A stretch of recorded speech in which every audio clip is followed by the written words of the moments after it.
피겨 퀸 하면 여러분 누가 떠오르십니까? 김연아가 떠오르실 것입니다. 왜냐하면 김연아에게 항상 붙어있는 수식어가 피겨 퀸이라는 수식어가 따라다니기 때문입니다.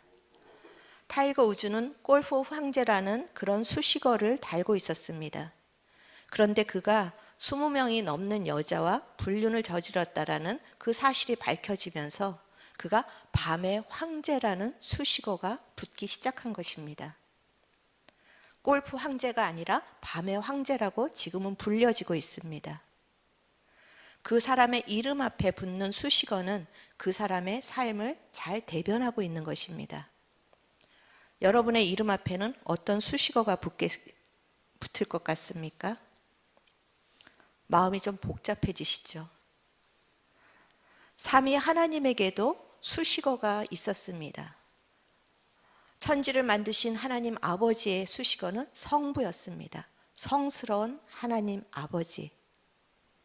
그리고 우리를 위해서 십자가에서 죽으신 예수님에게는 성자라는 수식어가 있었습니다.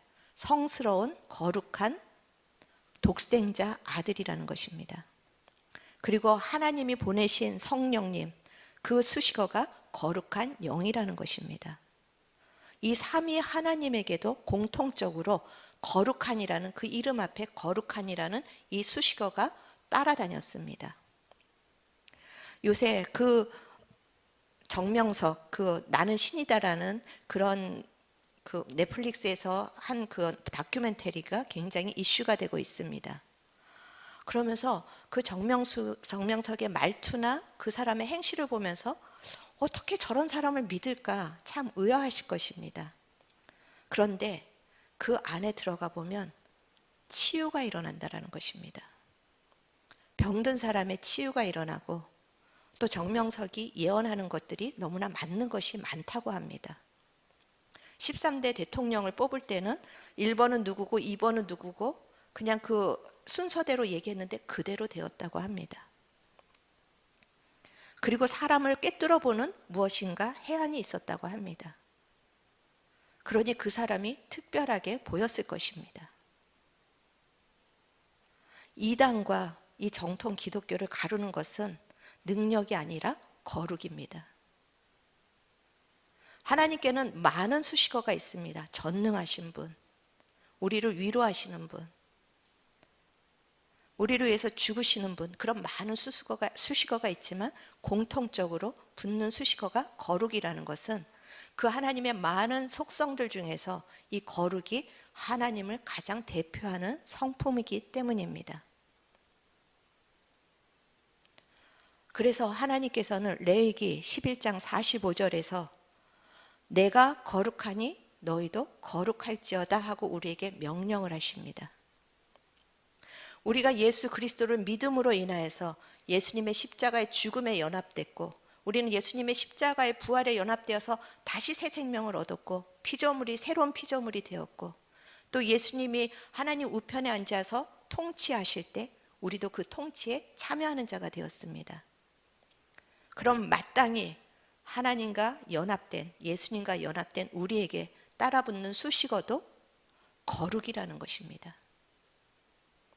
그래서 사도신경에서는 거룩한 성령님 다음에 거룩한 교회라고 이야기를 하고 있는 것입니다. 그리고 성도, 거룩한 사람이라고 그 수식어를 붙여주셨습니다. 우리 성도 여러분은 이 거룩한 수식어가 여러분의 이름 앞에 붙는 것에 불편함이 없으십니까? 요즘 저에게 가정에서 저희 남편이 저에게 붙여주는 수식어가 무엇일까 생각해 봤더니 짜증 수연일 것 같습니다. 왜냐하면 하나님께서 어떤 때는 막 이렇게 생각을 주실 때가 있어서 그거를 막 이렇게 준비를 하고 있는데 와서 쓸데없는 말을 해서 그 맥을 끊어버립니다. 그럴 때 제가 버럭합니다. 그리고 주일날 같이 차를 타고 올 때 저는 계속해서 말씀을 묵상하고 있는데 별거 아닌 걸로 또 말을 겁니다. 그러면 또 짜증을 냅니다. 그러면서 늘 저한테 하는 말이 있습니다. 내가 이렇게 정말 서럽게 사는지 아무도 모를 거라고. 그러니까 오늘부터 백 집사님의 서러움을 좀 알아주시기 바랍니다. 저는 목사라는 수식어도 있습니다. 그런데 그 짜증 수연이라는 수식어가 나한테 붙어질 거 생각하니까 참 부끄럽습니다. 어찌 그뿐이겠습니까? 여러 가지 수식어가 붙을 것입니다. 그래서 과연 내가 이 거룩한 성도라는 수식어를 붙이고 살 수 있을까 염려될 때가 있습니다. 그렇지만 저는 거룩한 성도입니다. 왜냐하면 데살로니가 전서 4장 7절에 보니 하나님께서 우리를 부르신 것은 부정함이 아니라 거룩함이라고 말씀하십니다. 하나님이 저를 거룩하게 불러주셨기 때문에 저는 거룩한 성도입니다. 이 원래 거룩이라는 단어가 뭔가 행위가 정말 거룩하고 성스러운 것을 이야기하는 게 아닙니다. 이 거룩이라는 원어를 보면 구별되었다라는 뜻입니다. 하나님을 우리를 거룩하게 불러주셨다라는 것은 세상에서 우리를 구별하여서 따로 떼어 놓으셨다라는 것입니다. 이제 우리는 더 이상 세상에 속한 자가 아니요 하나님께 속한 자라고 우리에게 말씀하신 것입니다. 그렇기 때문에 우리는 하나님의 거룩에 참여할 수밖에 없습니다. 하나님의 거룩에 따로 떼어서 참여시키려고 우리를 부르셨기 때문에 이제 우리는 하나님의 명예가 달린 사람입니다. 하나님이 욥기에서 사단들에게 너 내 종 욥을 보았느냐? 그렇게 자랑할 수 있었던 것은 욥이 하나님의 자존심이었고 하나님의 명예를 나타낼 자였기 때문입니다. 우리는 하나님의 자존심입니다. 그런데 우리를 보면 또 제가 저 자신을 보면서 과연 하고 의문을 갖듯이 우리가 자신이 없는 것입니다.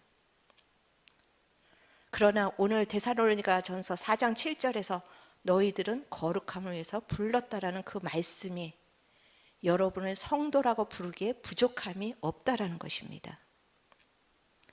하나님은 우리를 거룩하게 불러주셨는데 너 이제 거룩하게 살아라라고 그냥 우리 혼자 내팽겨쳐 그렇게 우리에게 감시하시는 분이 아니라 고아가 정말 고아를 돌보지 않는 그런 버려진 자가 아니라 너희들이 고아일지라도 내가 돌보겠다고 약속하신 자들입니다.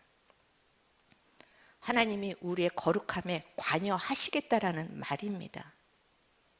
그것이 오늘 데살로니가 전서 우리가 읽었던 5장 23절에 확실하게 말씀하고 계십니다. 우리 다시 한번 읽어보시겠습니다.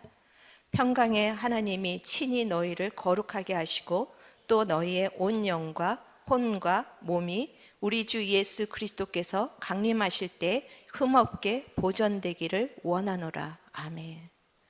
여기에서 거룩의 주체가 누구입니까? 너 거룩하게 살아라. 내가 원하는 수준에 도달해라. 이렇게 명령하고 계십니까?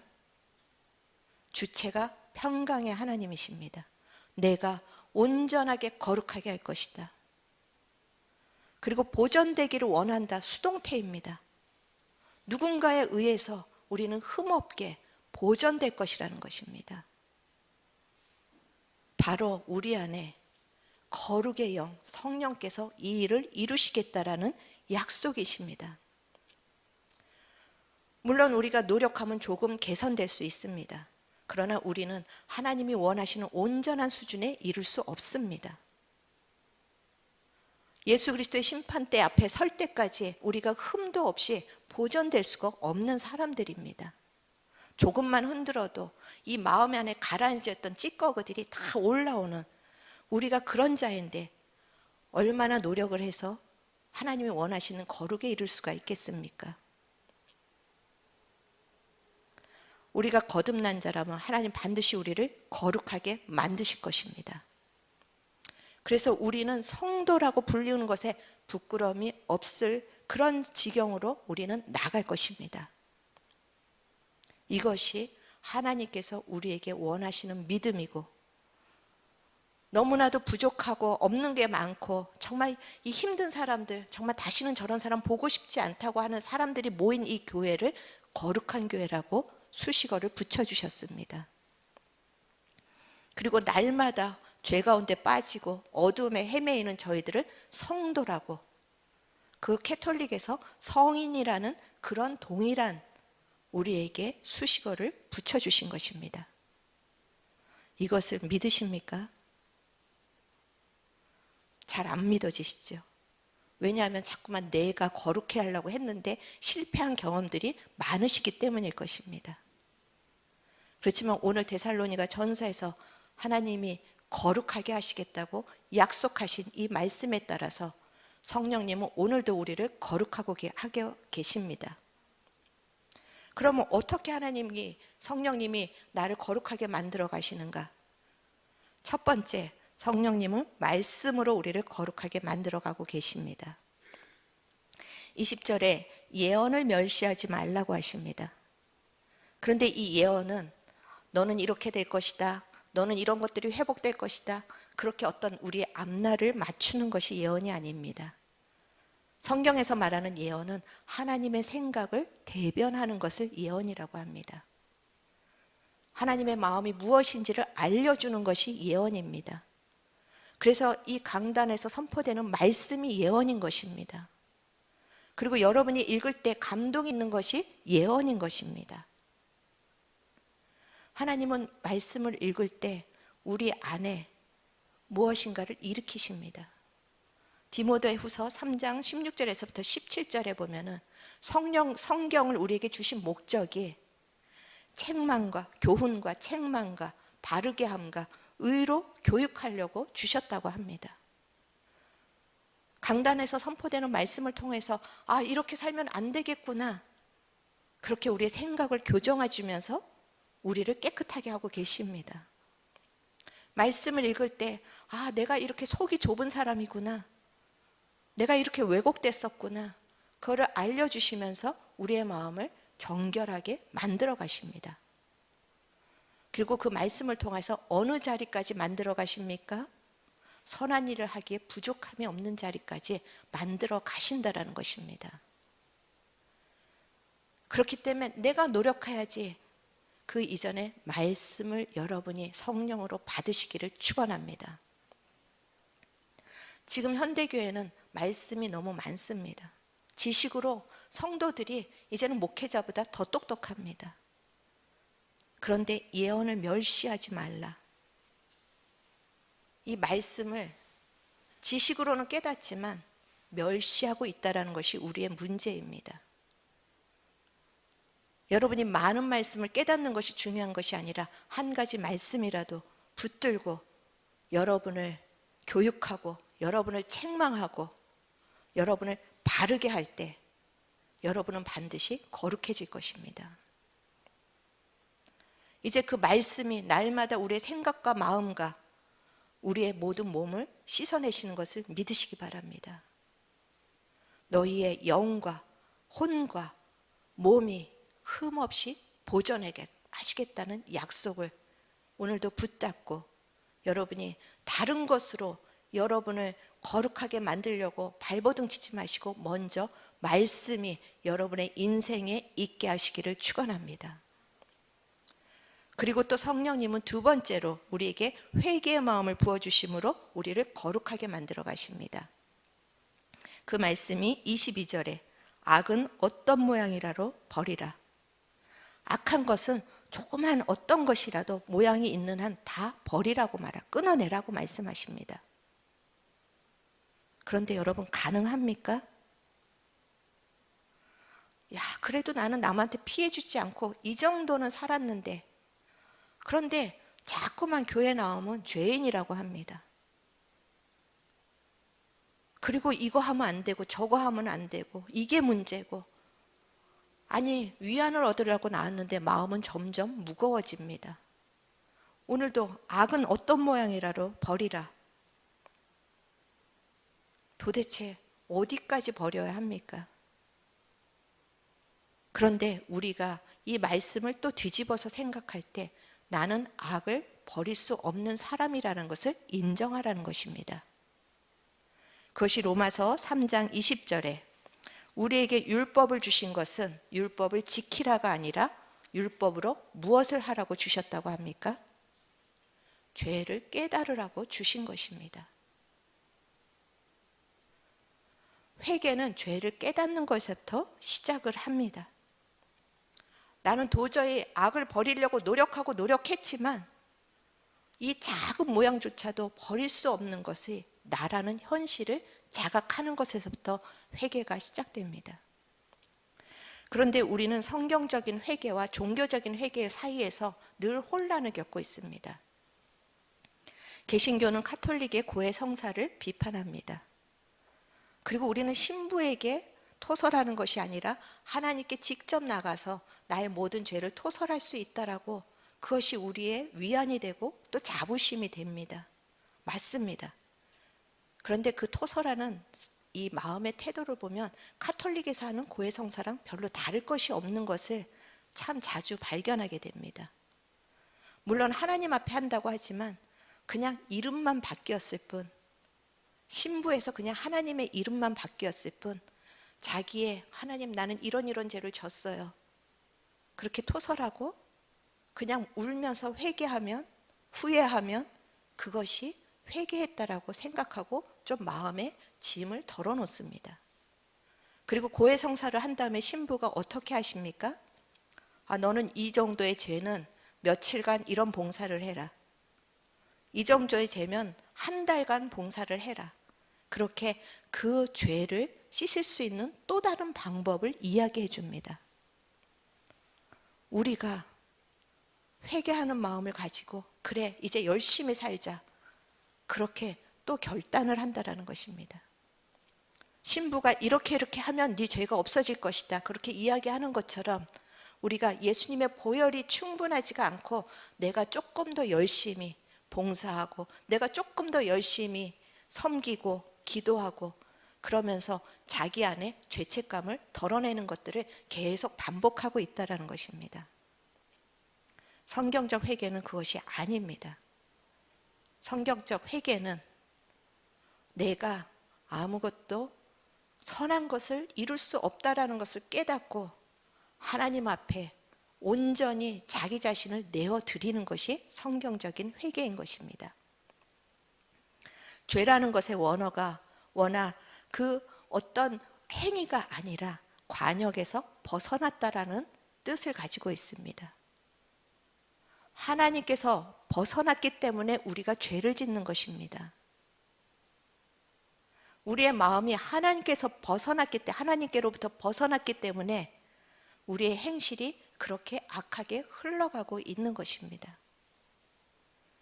회개는 내가 마음으로부터 하나님이 없다라는 것을 깨닫는 것이 진정한 성경적 회개인 것입니다.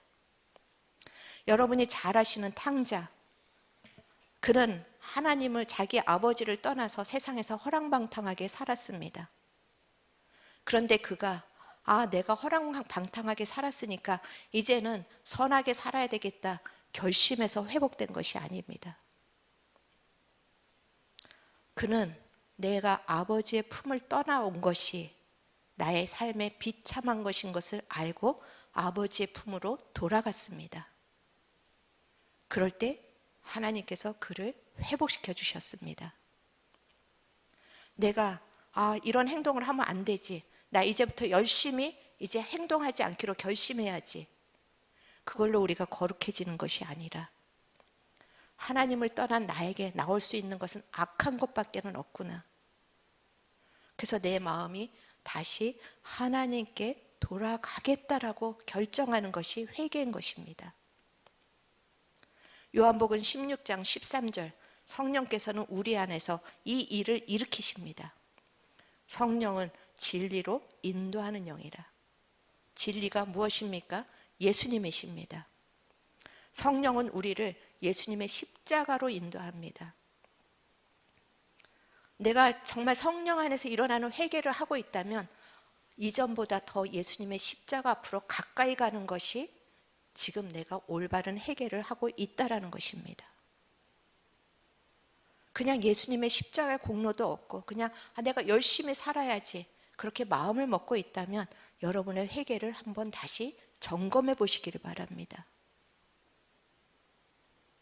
누가복음 7장에는 눈물로 예수님의 발을 적시고 또 예수님의 발에 입을 맞추고 향유를 바르는 한 여인이 등장합니다.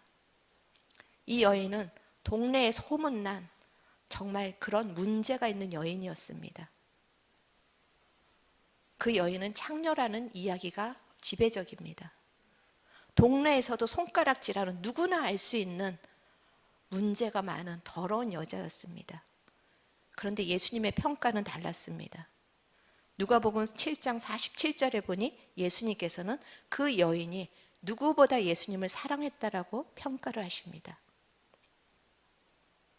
그리고 누구보다 믿음이 크다라고 말씀을 하고 계십니다.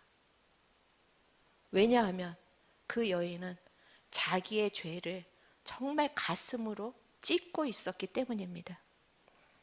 그리고 그 죄로 인하여서 십자가에서 예수님이 그 딸을 어떻게 깨끗하게 하실 것을 믿고 그 주님 앞에 달려나간 것입니다. 그래서 예수님께서 너의 믿음이 너를 구원하였다, 평강할지어다 하고 그 여인을 돌려보낸 것입니다. 여러분이 살다가 악은 모양이라도 버려야지 그 기준을 가지고 있었지만 아마 못 이루실 것입니다. 그때마다 예수님의 십자가로 달려가시기를 바랍니다. 그때마다 내가 왜 이랬을까 자책하고 나 좀 더 열심히 살자 노력하고 그 길이 아니라 십자가로 달려가는 길을 택하시기를 바랍니다. 그 십자가 안에서 그 보혈로 예수님이 우리를 씻으실 것입니다. 그리고 그 십자가 앞에서 성령께서 우리에게 새로운 마음을 주실 것입니다. 새로운 생각을 주실 것입니다. 새로운 의지를 주실 것입니다. 이것을 믿고 여러분이 십자가 앞에서 울 때 여인에게 선포하셨던 예수님의 음성이 들릴 것입니다. 평안할지어다. 평안히 가라. 십자가를 붙드는 너의 믿음이 너를 새롭게 할 것이다. 여러분, 성화는 앞에서도 우리가 데살로니가 23절에서 보았지만 성화의 주체는 내가 아니라 하나님이십니다. 성령님이십니다. 여러분의 회개의 주어만 바뀌어도 여러분은 달라질 것입니다. 여러분의 인생의 주어가 바뀌면 여러분은 반드시 거룩하게 될 것입니다. 이것을 믿으시고 십자가 앞으로 더 가까이 가시기를 원합니다. 우리가 할 일, 사람들이 보기에는 어리석어 보이는 그 십자가로 달려가는 것입니다. 거기서 성령은 우리를 의인으로 바꾸실 것이고 거룩한 자로 바꾸실 것입니다. 그리고 거기서 끝이 아니라 세 번째로 이제 성령님은 우리에게 소원을 주시면서 우리를 거룩하게 만들어 가실 것입니다. 21절에 좋은 것을 취하라고 합니다. 성령님은 우리 안에 무엇이 좋은지를 분별하게 해주십니다. 그리고 그 좋은 것이 무엇인지 우리 안에 새로운 소원을 주십니다. 공부에 취미가 없는 아이에게 정말 매일 공부하라고 아무리 얘기해도 그 아이는 그 자리가 그저 지겹고 마음이 딴 데로 뜬 자리에 불과합니다. 그런데 그 아이가 비로소 자기가 적성에 맞는 것을 발견하고 그것을 꿈으로 갖게 됩니다. 그러면 아이의 삶이 태도가 180도 변합니다. 왜냐하면 하고 싶은 소원이 생겼기 때문에. 하나님께서는 우리에게 너 이거 하라, 이거 하지 말라, 그렇게 사감처럼 우리에게 지시하시고 명령하시는 분이 아니라 우리 안에 거룩한 소원을 일으키십니다. 그래서 빌립보서 2장 13절 우리 같이 한번 읽어보시겠습니다. 너희 안에서 행하시는 이는 하나님이시니 자기의 기쁘신 뜻을 위하여 너희에게 소원을 두고 행하게 하시나니. 아멘. 우리의 소원이 바뀌게 만드시는 것이 성령님이십니다. 이전에는 이 땅에서 잘 먹고 잘 사는 것이 소원이었을 것입니다. 그런데 어느 시간에 보니 내가 이 땅이 아니라 하나님의 나라를 이루고 싶은 그런 소원이 생깁니다. 그것이 성령께서 하셨다라는 것입니다. 이전에는 나만 생각하고 내 유익만 생각하는 이기적인 사람이었는데 어느새 보니까 내 거는 못 쓸지라도 다른 사람한테 베푸는 것이 기뻐집니다. 성령이 내 마음의 소원을 새롭게 하셨기 때문입니다. 그렇게 소원이 생기니까 하나님의 기쁘신 뜻을 이루고 싶은 소원이 생기니까 참아집니다. 예전에는 조금만 일이 있어도 못 참고 버럭했는데 나는 정말 이 성령님의 소원대로 나는 정말 온유한 자가 되고 싶다. 이러니까 또 참아지고 또 참아지다가 인내의 열매가 맺어지는 것입니다. 사람들을 돕고 싶다, 생명을 살리고 싶다라는 소원이 또 생기고 또 생기니까 자비와 양선의 열매를 맺고, 세상이 아니라 하나님을 좀 더 알고 싶고 사랑하고 싶다라는 소원이 생기니까 사랑과 희락과 화평의 열매가 생기는 것입니다. 우리가 열매를 맺는 것이 아니라 우리 안에 소원을 주신 성령님을 따라 행할 때 그 열매는 저절로 맺어지는 것입니다. 그래서 나의 열매라고 하지 않고 성령의 열매라고 하는 것입니다. 이 소원이 없이 신앙생활을 하려니까 신앙생활이 늘 무거운 것입니다. 하나님께서는 우리의 신앙생활을 기쁘고 소망 가운데 할 수 있도록 촉구하시는 그것이 바로 우리에게 소원을 주신다라는 것입니다. 그렇기 때문에 성령께서는 우리 안에 말씀으로 또 우리가 회개의 마음으로 소원으로 우리를 계속해서 날마다 일으키고 계시고, 그래서 우리가 한 걸음 한 걸음 계속 성화되고 있다는 것을 믿으시기 바랍니다. 신앙은 다른 사람과의 비교가 아닙니다. 나와의 비교입니다. 성화는 완전할 수 없습니다. 지금 과정 중에 있습니다. 그런데 이전에 비해서 내가 말씀이 기쁘고 말씀을 읽는 게 좋고 말씀대로 살아내고 싶고 그렇다면 여러분은 성화되고 있는 것입니다. 이전에 비해서 내가 예수 그리스도밖에는 소망이 없구나, 내 의지라는 것이 얼마나 하찮은 것인가, 예수님의 십자가를 주신 것이 이렇게 기쁘고 감사할 수가 없다, 그런 찬양이 나온다면 여러분은 지금 성령이 역사하고 계시는 것입니다. 이전에는 움켜쥐려고 했던 그 소원들이 이제는 손을 뻗는 소원으로 바뀌었다면 여러분은 지금 성령의 역사에 동참하고 계시는 것입니다. 만약에 우리가 예수님을 10년 믿었고 20년 믿었는데도 여전히 그 자리라면 우리의 영에는 문제가 있는 것입니다. 여전히 마음이 냉랭하다면 우리는 문제가 있는 것입니다. 그래서 19절에 이렇게 말씀하십니다. 성령을 소멸하지 말라. 여기서 소멸하다는 원어는 불을 꺼뜨리라는 그런 의미를 가지고 있습니다. 성령은 오늘도 우리 안에서 마음껏 역사하기를 원하시고 그 마음을 뜨겁게 하시고 마음을 우리 안에서 불타게 하시는데 우리가 성령을 소멸하고 성령의 불을 꺼뜨리고 있다는 것입니다. 여러분, 장작은 활활 타오를 때 추위를 녹일 수 있습니다.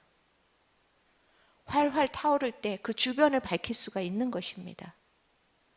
장작이 그저 겨우 밑에 불 몇 개를 가지고 있다면 아무 쓸모도 없습니다. 여러분, 여러분에게 정말 이런 하나님의 그 놀라우신 은혜의 변화가 없다면 죄송하지만 여러분은 아직 거듭나지 못한 분이거나 아니면 지금도 성령의 일을 내 안에서 일어나도록 역사하지 못하도록 방해하고 있는 방해꾼이라는 것입니다. 영적으로 막혀 있는 것입니다. 우리가 육신의 질병을 얻으면 제일 먼저 뭘 합니까? 치유에 매달립니다. 여러분, 오늘 여러분의 영을 치유하셔야만 합니다. 여러분의 영에 막힌 것들, 여러분 오늘 이 시간에 뚫으셔야만 합니다. 그래서 하나님, 성령님이 아니고서는 나는 아무것도 할 수 없습니다. 내 안에 살고 계시는 성령님, 나를 새롭게 하여 주시옵소서. 성령 앞에 다른 것 다 내려놓고 여러분 정말 간절함으로 엎드리셔야 합니다. 여러분의 인생의 가장 큰 위기이기 때문입니다. 사자는 동물의 왕이라고 합니다. 사자는 가장 용맹스럽고 가장 힘을 가지고 있기 때문입니다. 그 사자는 땅에서 아무리 용맹스럽고 힘을 가졌을지라도, 노력할지라도 나를 수는 없습니다. 왜냐하면 사자에게는 날 수 있는 능력이 없기 때문입니다. 그런데 사자와는 덩치도 비교되지도 않고 힘도 없는 참새, 그는 하늘을 훨훨 나를 수 있습니다. 참새가 노력했기 때문입니까? 참새 안에는 날 수 있는 능력이 있기 때문입니다. 우리가 예수 그리스도를 믿는다라는 건 우리 안에 이미 이 거룩의 능력을 가졌다라는 것입니다. 그렇다면 우리가 믿음으로 날개짓 할 때 우리는 영적인 세계에서 훨훨 날아다닐 수 있는 것입니다. 여러분이 누구이신지를 이 시간에 다시 한번 기억하시기를 바랍니다. 하나님이 우리를 성도라 부르십니다. 여러분의 이름 앞에 거룩한 누구, 여러분 담대히 말하실 수 있기를 축복합니다. 저는 앞에서 말한 것처럼 여전히 짜증을 내고 여전히 낭망하고 여전히 위축되지만 제 평생에 하나님 앞에 설 때까지 저는 성도라 부르실 것을 거룩한 수연이라고 저는 불리울 것에 대해서 담대하게 이 시간에 믿음으로 선포합니다. 왜냐하면 나를 부르시니까 나를 거룩함으로 부르셨고, 나를 거룩함으로 부르시니까 내 안에서 내가 거룩한 그 수준에 이를 때까지 나를 포기하지 않으시기 때문입니다. 하나님은 여러분을 고아와 같이 내버려 두지 않으실 것입니다. 오늘도 여러분이 내가 거룩한 자인데, 하나님 나는 이런 돼지 소굴에서 살아갈 자가 아닌데, 그저 세상의 찌꺼기를 받아 먹으면서 꿀꿀거리고 만족할 자가 아닌데, 하나님 나는 거룩한 자인데 이렇게 살 수 없습니다. 그런데 내 힘으로는 안 돼서 오늘도 예수님의 십자가 보혈을 붙잡습니다. 오늘도 성령의 능력을 붙잡고 하나님 날아오르기를 원합니다. 오늘도 그 말씀으로 나를 새롭게 하기를 원하십니다. 그렇게 여러분이 기도할 때 하나님은 그 소원도 하나님이 주셨기 때문에 반드시 이루실 것입니다. 그리고 이 딸은, 이 아들은 나의 거룩한 사람이라고 세상 가운데 욥을 자랑하듯이 우리를 자랑하실 것을 우리 소망하십시다. 그리고 이제는 정말 하나님, 나의 자랑은 나의 노력이 아니라 십자가입니다. 오늘도 나는 그 여인처럼 그 십자가를 사랑하고 그 십자가 앞에 가서 나의 연약함을 다 내려놓고 주님을 찬양하기를 원합니다. 그럴 때 여러분을 기대하십시오. 여러분의 힘 때문에 여러분을 기대하는 것이 아니라 여러분 속에 계신 성령님 때문에 여러분을 기대하시기를 바랍니다.